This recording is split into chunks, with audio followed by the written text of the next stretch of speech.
Right now in the UK, there are towns where you can still buy an entire house for less than a year's rent in London, while the national average has soared to £368,000. Homes here are going for the price of a used car.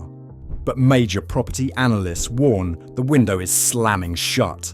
Some northern postcodes have already jumped 31% in a single year, with forecasts of nearly 30% more by 2030. If you think £100,000 buys you nothing, think again. These deals are evaporating before most buyers even see the listings. These are the 7 places where houses are still shockingly affordable, and why waiting even 12 months could be the costliest mistake of your life. So how have these bargains survived this long, and which one disappears first? Shildon, County Durham, holds the title of England's cheap test town, but the numbers still sound unreal. Listings in the DL4 postcode show 3-bedroom terraced houses for £58,000 and 2-bed semis for £67,500. That's less than most Londoners spend on rent in 6 months. Shildon sits just 20 minutes from Durham and 40 minutes from Newcastle, making it commuter distance to major city jobs. Local anchors like the Amazon Distribution Centre and Hitachi Rail Factory keep employment steady, drawing buyers who value a short drive to work. Investor Tom, who moved his money out of Manchester after seeing prices spike there, bought 3 houses in Shildon for less than the cost of 1 city flat. The catch is clear. This is a former mining town still climbing out of decades of decline. Streets are not picture perfect, but the affordability ratio is staggering, 1.8 times local income compared to the UK average of 7.1 times local income. Just up the road, Peterlee tells a similar story. The SR8 postcode is known for its brutalist blocks, nicknamed Mexico City by locals. Behind the concrete, family homes average £66,087, with live listings for a 3-bed semi at £69,950 and 2-bed terraces at £54,000. It is 15 minutes to Sunderland and 30 minutes to Durham, and the Castle Eden Dane Nature Reserve is right on the doorstep. NHS and local council jobs dominate, and first-time buyers are waking up to the difference. One Leeds renter traded a £1,200 a month rent for a £500 mortgage in Peterlee and never looked back. Stigma has kept prices low, but infrastructure is improving fast. The window for these deals is shrinking by the month. Middlesbrough stands out as one of the few cities left where buyers can still find homes under £75,000 in the TS1 and TS3 postcodes. The city's Victorian terraces and modern flats are being snapped up by everyone from first-time buyers to seasoned investors. Teesside University draws in 20,000 students every year, guaranteeing a steady stream of renters and pushing rental yields up to 12% in some cases. The £500 million Centre Square regeneration project is transforming the city centre, bringing new jobs and a wave of optimism that is starting to reflect in the property market. Councillor Morgan describes the shift as the first time in decades you can feel the city's momentum. Bradford, meanwhile, is seeing a different kind of rush. In BD1, city centre living is possible for £82,000, but the real story is the return of bidding wars. Some postcodes saw prices drop by more than half after 2008, but now investors and remote workers are circling back. One renovator bought a £78,000 Victorian terrace, spent £8,000 on upgrades, and sold it for £110,000 just 18 months later. Agents report 6 to 8 offers on every property under £90,000 in BD3 and BD4, and listings do not last a week.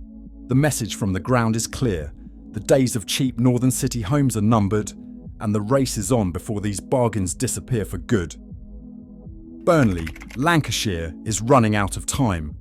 At the start of 2026, estate agents counted 47 properties listed for less than £90,000. By February, only 31 remained, a 34% drop in 1 month. Investor Raj watched the listings disappear in real time. He secured 5 Burnley houses in 2024 for £420,000, what a single Leeds flat would cost. Now agents report a 300% surge in inquiries, with offers coming in above asking price within 48 hours. Burnley's window is closing fast. A different story is playing out in Ferndale, Wales. Remote work has turned this Welsh Valleys town into a goldmine for Cardiff expats. Maya sold her Cardiff flat for £380,000 and bought a Ferndale house in cash for £82,000, then banked the rest, enough for early retirement. The Welsh Government is investing £800 million in a regeneration fund, and the upcoming metro line will add even more demand. In December, agents had 3 houses listed under £85,000. By February, there were none left. Hull is the last major UK city where homes under £100,000 are still on the table, but the clock is ticking. In January '89, such properties were listed.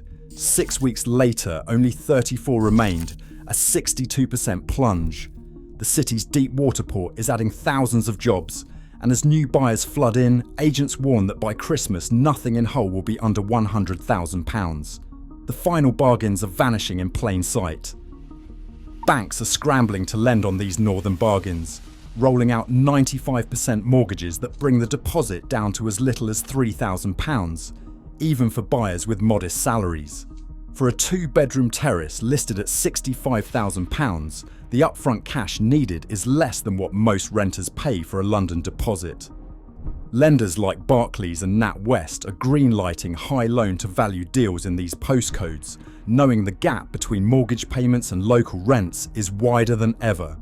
First-time buyers are locking in monthly payments of £400 to £500, often half what they would spend renting the same house. There is another kicker. For any purchase under £125,000, stamp duty is zero. That is an instant saving of over £3,000 compared to buying in pricier areas. This combination of low deposit, no stamp duty and cheap monthly payments means the door is wide open right now. But it will not stay that way. The real competition is not just other first-time buyers. Cash buyers, often couples from London or investors with equity, are swooping in, sometimes offering the full asking price on day one. The only way to compete is to have your mortgage agreement in principle ready and your deposit lined up. In this market, waiting for another pay rise or a bigger bonus could mean missing out entirely. The window for easy entry is closing, and the buyers who move fast are the ones walking away with the keys. Every buyer chasing these northern bargains faces a silent test, the building survey. On paper, a £500 survey might sound like an extra hurdle, but in reality, it is the only thing standing between a dream deal and a financial disaster. National figures show that nearly 40% of house sales of under £100,000 collapse after the survey reveals issues, damp, roof rot, or hidden structural movement that can swallow £10,000 or £15,000 before you even unpack a box. In former mining towns and Victorian terraces, these problems are not rare, they are expected. One buyer in Burnley thought he had bagged a steal at £68,000, only to be hit with a £12,000 damp bill no one warned him about. The fallout is everywhere. Agents stage bidding wars, but half the buyers vanish after the survey, leaving only the gamblers and the cash-rich to close the deal. Meanwhile, the real threat is running out of time. The pool of homes under £100,000 is shrinking fast. Just 19 postcodes in all of England still offer them, and that number is dropping every month. In some hotspots, average sell times have dropped from 14 days to just 6 days. Look at Ravensthorpe. Prices there jumped 31.7% in the last 12 months, with £135,000 now the new floor. Analysts warn that by 2028, the last affordable postcodes will be history. The pressure is relentless. Buyers who wait risk being locked out for good. The only protection left is moving fast, armed with a survey and a contingency fund, before the entire market slips out of reach. Today, fewer than 1,000 homes across England are listed under £100,000, and that number shrinks by the week. As demand surges and supply vanishes, the last true bargains are slipping away in real time. Blink now, and affordable ownership may become just another British myth. What's your move?